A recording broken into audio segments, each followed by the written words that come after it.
Hi, I'm Lori. And I'm Kevin, and this is No Longer Ashamed.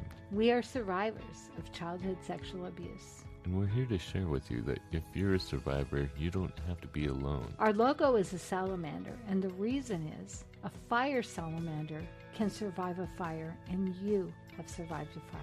We want to help you with your journey to healing and hope.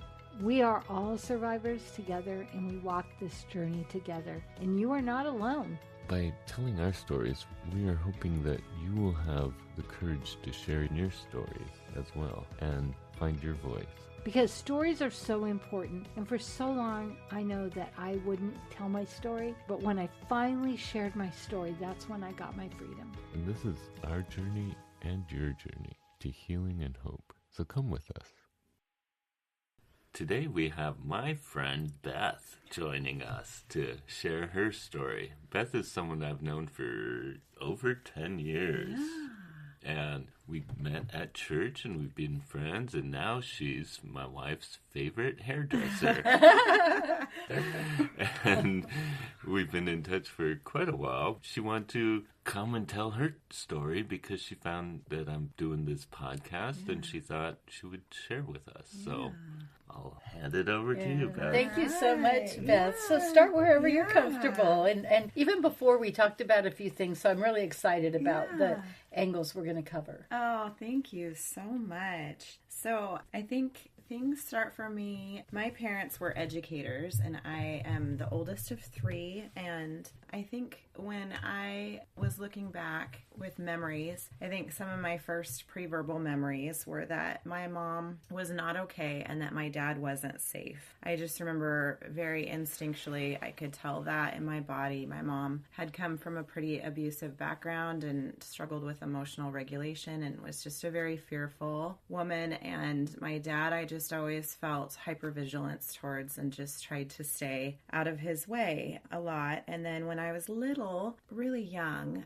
I found myself stealing little things and lying a lot. And I was confused by my behavior because I felt horribly guilty about it and I knew it was wrong. But I had this deep compulsion to do so, and a very deep compulsion to read other people and then tell them what I thought they wanted to hear from me. And I didn't think that I really understood that in my life until adulthood, when I got into some counseling, and it was mentioned to me by my counselor that children that were molested often had that compulsion because they were kind of striving to take back control in some little ways.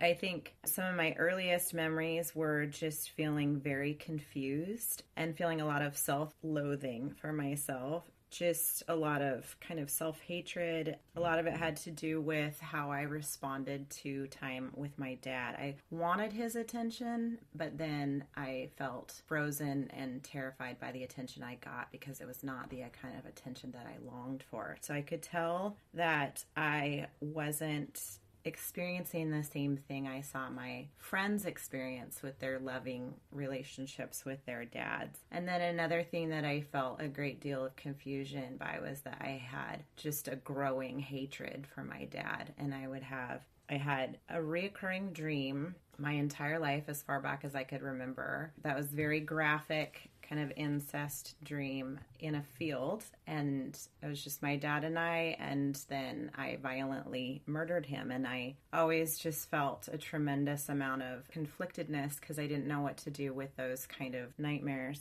I just remember thinking that sexuality seemed really, really dangerous to me as I got older, and was very triggering. And I think that when I was young, my mom was a believer, and I think I saw the sweetest times in my mom's life where she was able to mother me and be present was when she was reading the Bible and playing the piano and singing hymns, and she was able to engage with me. But a lot of the time she was just so overcome by whatever was going on in her world that she wasn't able to. And so I developed from a really young age some patterns to self-soothe. So I remember thinking I couldn't go to my mom for comfort when I was afraid and having those kind of nightmares in the night. So I remember just thinking to myself, if I can pull these feathers out of this pillow and pick the paint off the wall, I will always be okay. And then I realized when I transitioned to adulthood that some of those self-soothing behaviors became things like cigarettes or alcohol. When I went through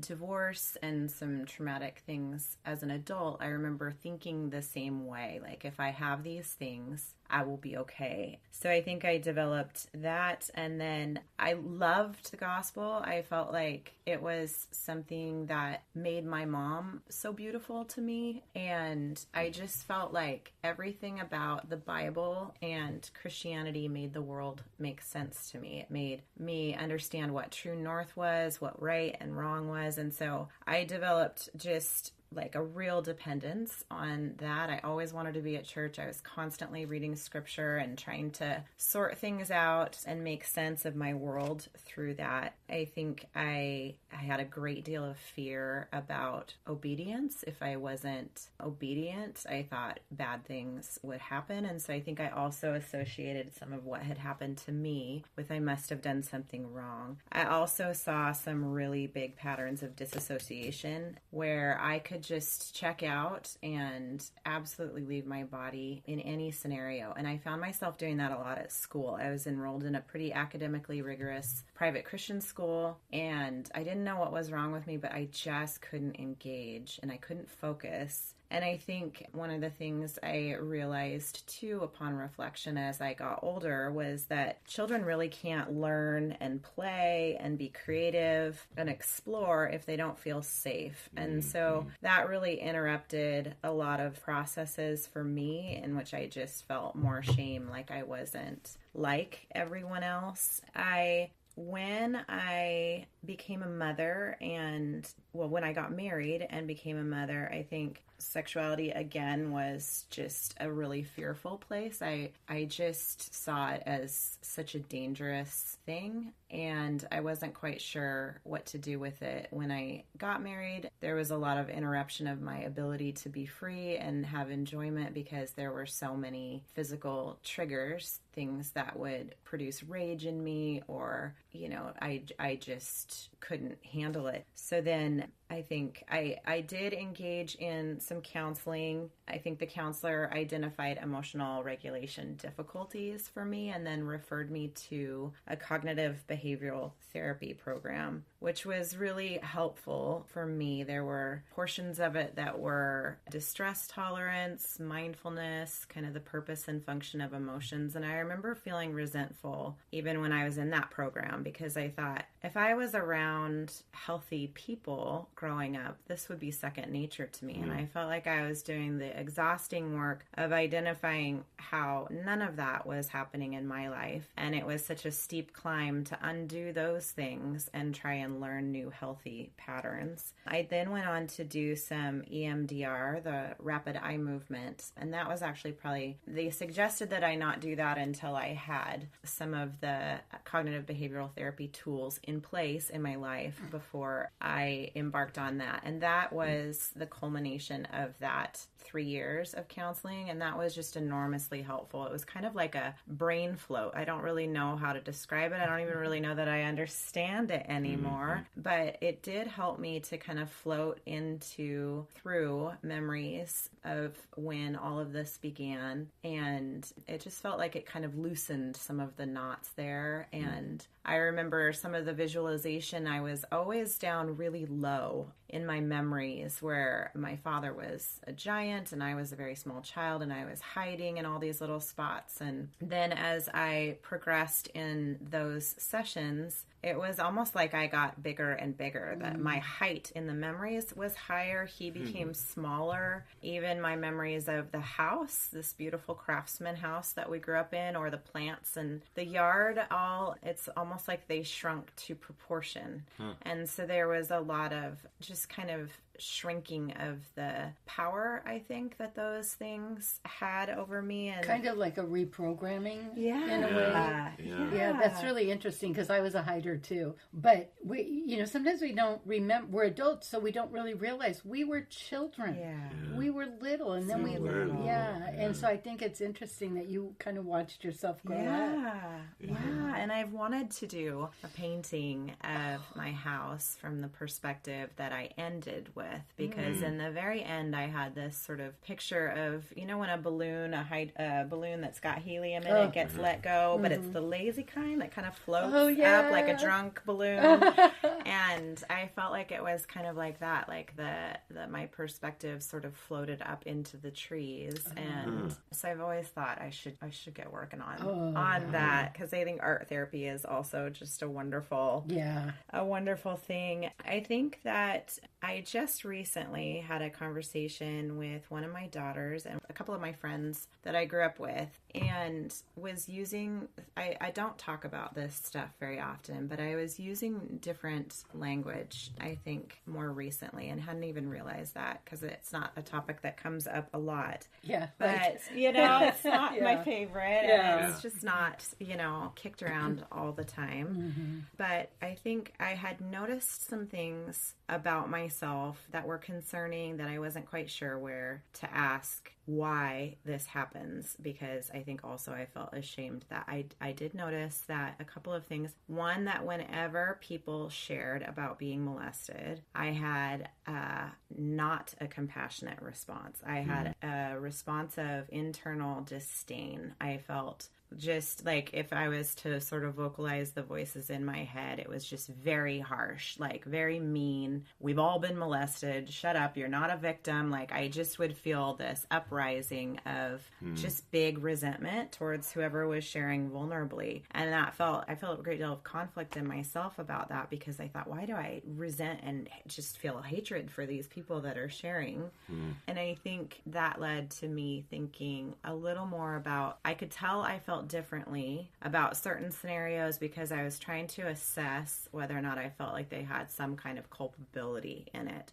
So I felt like there should be different language for a woman that was violently raped in an alley by knife by a stranger when she just hadn't done anything, versus a girl that had been teasing a guy and drinking at night in a frat party and just, was wearing provocative clothing and then was sexually assaulted, versus like a little child who their parents are alcoholics or drug addicts, and I just felt like there should be different language for these things to categorize it. And I definitely diminished my experience because it was as black and white for me as the fact that my father did not touch my genitals. And so I thought, I just kind of put my experience in a different category, and I was never willing to say that I was molested. I think my sister and I had some conversations about it. My brother and I did as well, and I just felt like the really confusing part for me was the grooming and the way that my mind was twisted, and I just felt like I spent so much time trying to understand my inner workings and make sense of it. I was an obsessive journaler for years. I could not rest or sleep until I had journaled, and I really feel like there was this thing that happened for me that once I journaled it, it became real. My perception was valid, even if it was just my own experience. And I couldn't make it through a day without doing that for quite a while, because I think I questioned my perception of reality constantly. And then I felt like I also lived with a crippling self-consciousness, just this exhausting self-awareness that a lot of people experience in junior high when they just feel like, oh my God, body is changing. I don't want the attention, but it's like everything feels weird. I don't feel comfortable in my own skin. I just didn't know what was real and what wasn't. And so I think that was another reason that I clung to Christianity so much, is I was looking for a black and white grid to help me make sense of the world. And I think, what were you going to? Yeah, I was just going to say, I think it's really interesting. And Kevin and I have talked about how a lot of times people who've never experienced it will have those kind of reactions, disdain, judgment, whatever. And I think it's really interesting because I can't really pinpoint for me, but it was kind of like, get over it. Right. Like if we could all just get over it and get on with it. Yeah. And it wasn't until I really started to face it that I got that compassion. So it really, in you saying that, it really kind of opened some thoughts for me. Yeah. I think too, I heard someone say one time that molestation of children is like evil's greatest return on investment, because if we were to just log time-wise the actual things that happened to me, it would be very small in terms of just the actual time. The amount of time that I have spent over my 48 years trying to sort this out and having nightmares and, you know, the things that it sets in play in your life, whether you sort of lock down sexuality and see everything as dangerous, or you like lean into offending other kids without even realizing you've become a predator, and then that pattern just goes forth. I remember when I was a teenager, I came across, when I was reading Song of Solomon, there was 2 verses. Song of Solomon 2:7 says, "Daughters of Jerusalem, I charge you by the gazelles and by the does of the field. Do not arouse or awaken love until it so desires." And then further on it says, "Place me like a seal over your heart, like a seal on your arm. For love is as strong as death, its jealousy unyielding as the grave. It burns like a blazing fire, like a mighty flame. Many waters cannot quench love, rivers cannot sweep it away. If one were to give all the wealth of one's house for love, it would be utterly scorned." And I remember when I came across that scripture, and for me, it felt like, and I don't even know if this is appropriate theologically or context-wise, but it reminded me of children having their sexuality awoken, because once it's awoken, it cannot be put to rest. It's this danger. They don't know what to do with it. You are awoken, and it cannot be put back to rest. And so I spent my entire childhood just seeing that I wasn't the same as what was going on around me, and just wrestling so much with my perception of reality, with sexuality, with all of those things. And, you know, these are cautions about the power of love and the timing of love and the wisdom of when love is awoken and how there's guidelines for that. But it is such a powerful force. And when it's awoken in children, you know, it just feels like it's this wild, unruly, like the dam's been broken and the water is spilling out. And so I just never really knew what to do with it. So a lot of the counseling that I just got after the trauma of my divorce actually lent into this, which is where I felt like I started to gain some understanding and take a little more ground in terms of healing with those arenas. And I thought it was interesting because I've always felt like I was a pretty transparent person. I would think if I erred on any side, it's more on the side of oversharing. I always feel like I almost compulsively wanted to be transparent and honest. And, you know, my kids had asked me why I had such a strong reaction to any dishonesty. And I really think it was that, like I was swinging from one end of the spectrum to the other. And I was like, well, I just want to be fully honest and transparent. But I didn't realize that I still, even with my nearest and dearest closest circle, family and children, that I had never used the words of what had happened to me. I think they all knew that my siblings and I are estranged from my father. My children don't know my dad. And there had been some questions about that, but not a ton. And I don't think my friends really pried into that too much. And I wasn't trying to withhold, but I think I really was stuck on some of the language of it. I still struggle with that. My sister and she's very overt with her language. She calls my dad a predator. She calls him a pedophile. She says he is a molester and a rapist. And I was always uncomfortable when she used that language. But she's also 10 years younger than I am. And I think that it's very possible, if not likely, that some of these behaviors progressed. Escalated. So then, because I'm the oldest child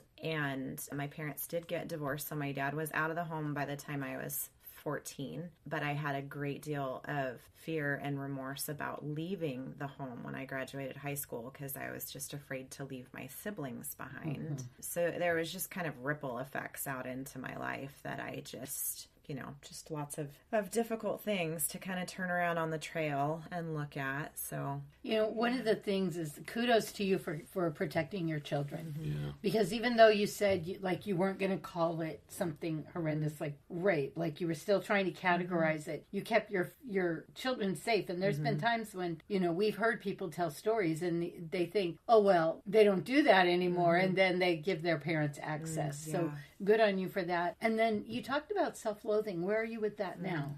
I think that it has diminished greatly. I think it's just kind of amazing how healing it can be to talk through and turn these things over in my mind. I think I still do envy people that have loving relationships with their fathers. When I think about self-loathing, one of the triggers that I still have is Christians will talk about Abba Father. They'll talk about running into their father's arms and sitting on their father's laps. I know. I will have a violent trigger. Want to spit I'm so swear glad words. you said that because here they're talking so spiritually about Father God and Daddy, and I sit on his lap, and I'm like all of a sudden having a heart attack, and I can't relate. No. I did not have good father. Yeah. I had a lot of father issues, and I had a lot of the issues of self-loathing as far as feeling different, feeling other, feeling like I had to hide because I didn't want anyone to find out why I was different. I didn't want people to know. We feel like it's so different. glaring. Yeah. Yeah. I felt like everybody could see it on me. yeah. I'm not like other people. Well, and I always wanted to be a teacher, and I love young kids and would love to teach young kids, but I always thought they would know right away. And I have no idea why, but I always felt like kids would spot it right away. And so I was terrified until in church they asked me in Charnot to help in Sunday school, and at first it was absolutely terrifying. Yeah. It really was. Yeah. Until I got to know the kids, until I got to be comfortable, and now I love it. But Yeah, I remember thinking that too. Like I'm 10 years older than my sister, so I remember changing her diaper one time, and I remember thinking, am I molesting her? It put all these thoughts in my head, and then I just felt like, self-loathing and hatred for myself because I was like, well, I don't know, am I gonna become a molester? Because I had seen it happen with kids with play, because they have this awoken sexuality, and that there's so many stories of kids being violated by other kids and sleepovers and unsupervised play. And so I think I was hypervigilant with my children. I recently found out that my dad has Parkinson's, and so he's on the decline, and I had a healthcare professional friend of mine say, if you want to have any meaningful connections or conversations with your dad, now's the time to do it. And I just thought, I don't.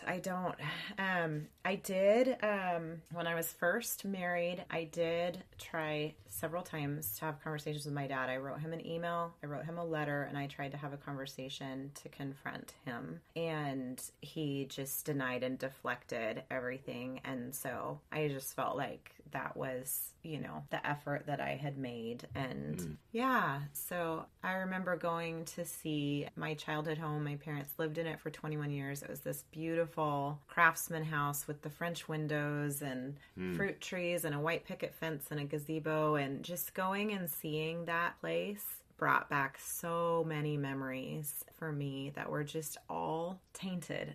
But it was kind of cool to go see it as an adult. Interesting. Yeah. Well, thank you for sharing. I mean, I think the fact that you were trying to categorize, that's where a lot of people, I think, do get stuck. Yeah. And like you being the older, you were using more protective words, and like your sister was like calling it, calling it angry.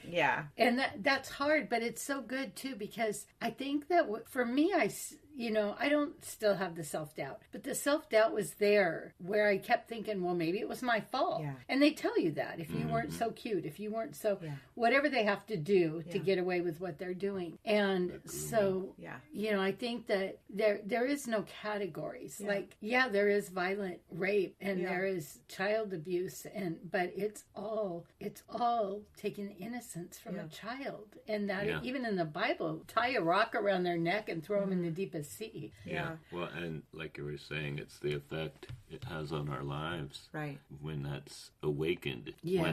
When it's, and how that just changes the child's life, but it doesn't necessarily affect the perpetrator to any degree, and oftentimes they deny or drinking and don't even remember it, and they say, oh, that was nothing. Well, it was nothing to them, right? But for the survivor, for the victim, it changes their lives for the rest of. I mean, we're dealing with it for the rest of our lives, and how we deal with it is what matters. Yeah. But we're still dealing with it. Yeah, absolutely. Yeah. So you had mentioned grooming and self-loathing earlier, and I was just thinking, when I look back at that, I do feel like I tried in different seasons of my life. Like, I remember one of the things that I felt a great deal of self-loathing for myself was that I was never able to say no. I would turn, he would usually catch me off guard when I was sleeping or when I was not expecting that, but I would freeze and I would try and turn away or make myself smaller, but I was never able to say no. And that was a big part of the self-loathing. And then as I became a teenager, I was able to just avoid a lot more, so there were less incidences of that. But I remember there was a time so then after I was married, I thought we were supposed to go to my stepsister's wedding. And I remember being very apprehensive going in, but I thought we're in a public setting. I asked my husband, I was like, it's really important to me that you don't leave me alone with my dad. We had a young child at the time, and there was dancing going on. I ended up on the dance floor with a bunch of people, and he was chasing our toddler around. So we were separated, and my dad came up to me on the dance floor and asked to dance with me. And I was again in that scenario, even though I was a woman in my late 20s. Because we're taught to obey our parents. Yes. And so I said, we could dance. It was a very crowded dance floor, and he, was very inappropriate with his hands in front of all those people, and everybody was drinking. It was crowded. Nobody saw, but I had a complete rage meltdown, and I, absolutely verbally abused my husband afterwards. I thought I can never, I just felt so much anger that even though I had worked through so much and I thought I had these boundaries, that they could still be violated in public, and I still froze. And then there was another incident when after I had gotten divorced, where my dad came to visit with his wife, and it was another setting. I thought it would be fine. And, there was another incident there. It was in front of people, and I just thought, I just remember feeling like, is it always going to be that way? And I think I may just be resigned to, I just don't want to be around my dad at all in any scenario. But I do feel like the grooming has been the lifelong struggle to sort out. And then the self-loathing was a big part of that. So questioning my perception of reality. Shouldn't I be old enough to be able to find my voice? It turns out I have never been able to be around him without shrinking in that way. And so... Well, and that's the power they have over you. It's almost like the elephants. When elephants are baby, they chain them. But then when they get older, they've got this little chain, but they think. Yeah. Because that's how they were groomed. To think this little chain will hold them. And I just empathize with you, because it went on in my life until I was older, and I didn't know I could say no. And I'd never been able to talk to anybody about it. And so, back in the day, that isn't something you did. And so then when I'm starting to go through my healing, I'm like, but, what do people say? Well, did you say no? Well, did you punch them? Well, No, because we are, and that's why I'm glad, fight or flight or fawn. Because we fawn, or we do whatever we have to stay alive if it's an a drastic thing. And I'm so glad you shared that, and I'm so sorry that you went through that. But also for me, it's like, some people people may have more of that, but I think as an older daughter, the oldest, we're not taught to say no. We're not taught to stand up for our I rights. still can not do it well.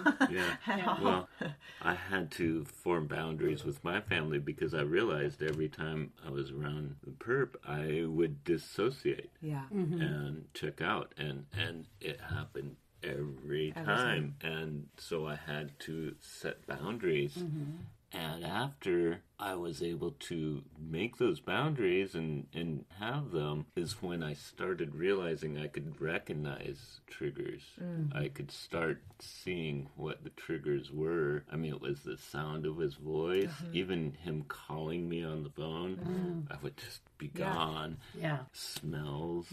All of a sudden, I started recognizing the triggers, and that's what has helped me so much in knowing, okay, these situations are going to be hard. I used to hate going to the doctor, going to the dentist, getting my hair cut. Well, I had male doctors, male dentists, male barbers.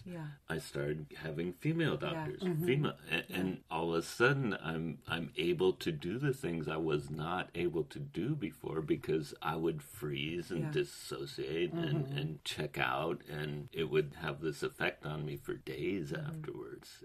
But just setting the boundaries was the start, and then recognizing, okay, these are the triggers that I'm having, and this is where they're coming from, and now I can prepare for these triggers. Right.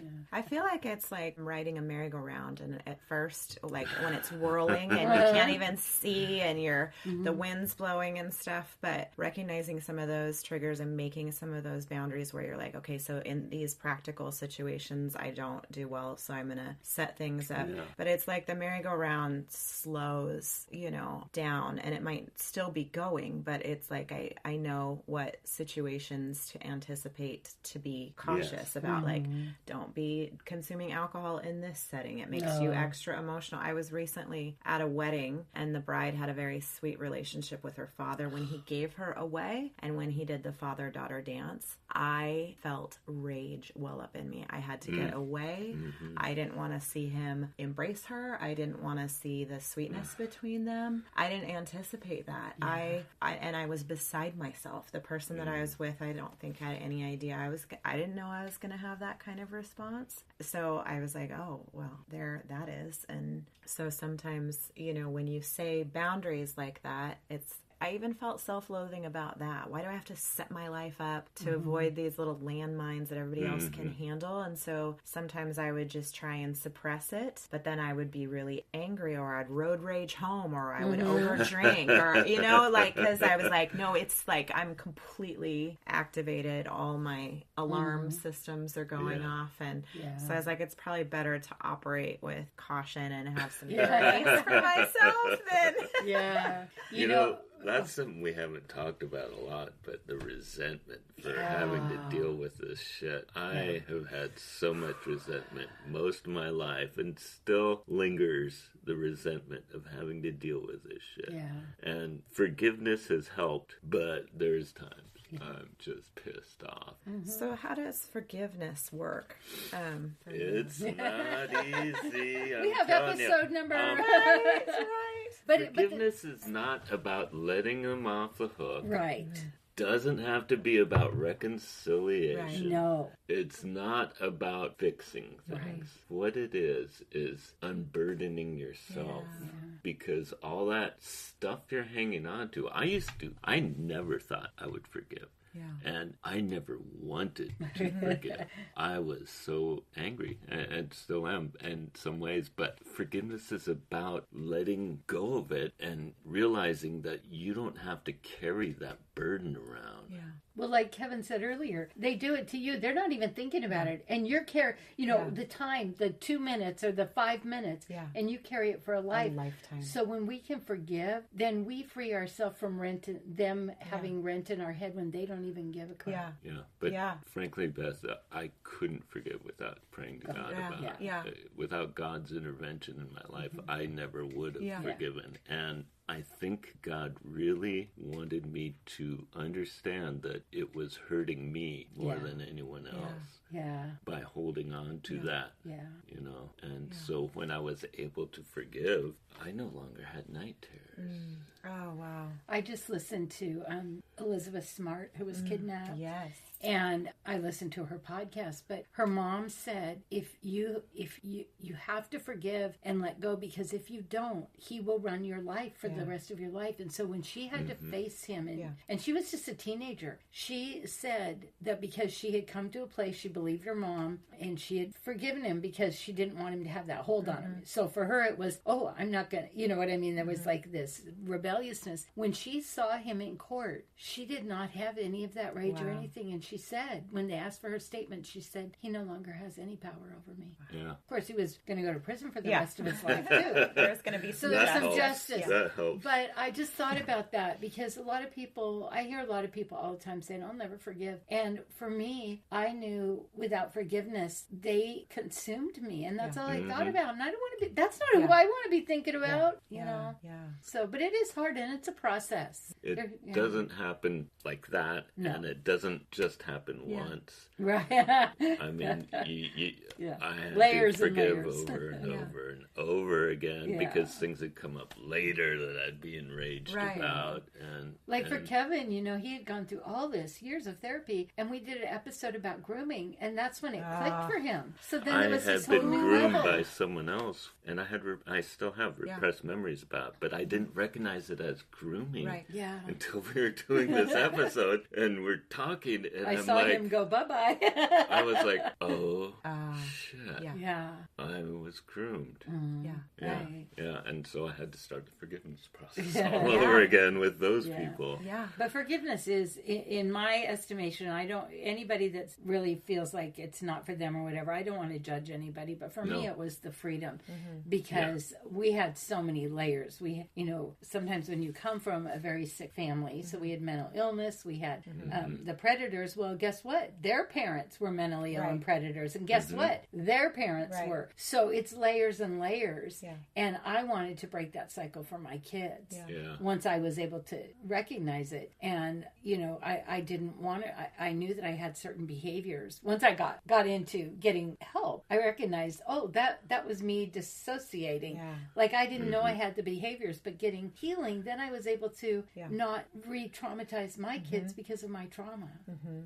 Yeah. And so for you, you've done counseling, you've taken so many steps, and kudos to you for that, because we see people like, I'm not going to go to counseling, and everyone has a right to do whatever they want, but healing, it does make our life better. Oh yeah. And it makes your relationships with your family, your kids, you know, so much better if you can actually take care of yourself. I mean, it's a community service. And is I guess what we call it. Yeah, it is. It's it's an act of community service, and it's always ing. It's never ed. I didn't heal.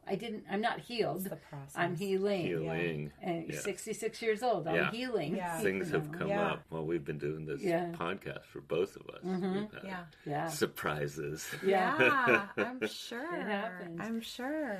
Well, thank you so much, and this has been so wonderful, because I just think that there's so many things that you've said that people will go, oh my goodness, I felt that too, and I just thought it was wrong or bad. I know, I have related to so much of it. Well, thanks so for inviting me. Well, we always close in prayer, so Kevin will lead, and then if you want to go, and I'll close. So that's it for today. We are going to have a prayer time if you want to stick with us. If not, we believe in you. We want to hear from you. We want to hear your stories. If you like this podcast, please rate and review, because that's how other people can find us. And we really want to spread this message. Father, I thank you for all your blessings. And sorry for Beth's issues with the father. But Lord, I just pray for your healing in her life, that you would be the good father for her, so she wouldn't feel left out, and that she would know that you love her, you care for her, you cherish her just the way she is, and you want her to heal, Lord. And I just pray that you would continue to bless her and her family and her kids, and that her healing and her process would help them to have whole lives and feel like she really does care about them and wants them to be happy and healthy. And Lord, that your presence would be in their lives. Lord, I just pray for anyone listening that if they have issues with father, if they have father issues like we have, that you would be there for them and be the presence they need in their lives. In your name I pray. Lord God, I just thank you so much for the opportunity to deepen healing. And I thank you that you're a redemptive God, and that even as these layers are looked at all these years later, that your purpose is wholly good and wholly redemptive. And I just ask that you would interrupt the cycle of just shame and isolation and self-loathing and hatred, and that you would just replace it with your light and your healing. And I do pray for listeners out there who have kept dark secrets tucked away inside themselves and just don't even realize all the ways that it has incapacitated or crippled or wounded them, and just that these things being brought into the light and getting help and healing is just such a beautiful thing. And I just pray for that courage to reach out and get help. And I just thank you that you are a good God, and that I don't understand how it all works with the sovereignty piece. I've always wrestled with that piece of, were you there? Did you see it? Could you have interrupted it? That's just another layer of the wrestling that I have with the intersection of your goodness and your sovereignty. But I just pray that I have many comrades in my struggle with this arena, that you designed sexuality to be good and healing and wholesome and beautiful and sacred, and that when it is violated, that the ripple effects that go out from that are just so damaging. And I just pray that your light and your love would come and overcome that, overpower it. And I just pray for healing and hope and redemption for those that might be listening. In your name I pray. Amen. And Father, I just thank you for Beth telling her story and all the layers, all the things that come to light that people might be able to relate to. And so often, I think, even if we feel alone, we don't even name that. We don't even realize that. Like, I know for me, I didn't feel alone. I just didn't even understand. And I just knew, I felt like I didn't belong. And as we connect with people who have been there and been through it, we're not happy, never happy that they went through it. But there is that sense of, I wasn't the only one. And I just pray for healing in all of us as we continue this journey, as new layers open up, as new revelations open up, and that it might all be used for good in the face of Satan, because he meant it for evil. He meant to destroy sexuality. He meant for us to have self-loathing. He meant for us to hate ourselves. He means to destroy children. And Father, if we can fight that by saying our story and, coming up against it and, maybe saving the next generation, whatever it is that our story will do, that it does matter and that it does make a difference. And I just thank you so much for the opportunity for Beth to share with us, and for the connections we've had tonight, both Kevin and I, with her story. And thank you so much. In your son's name, amen. Amen.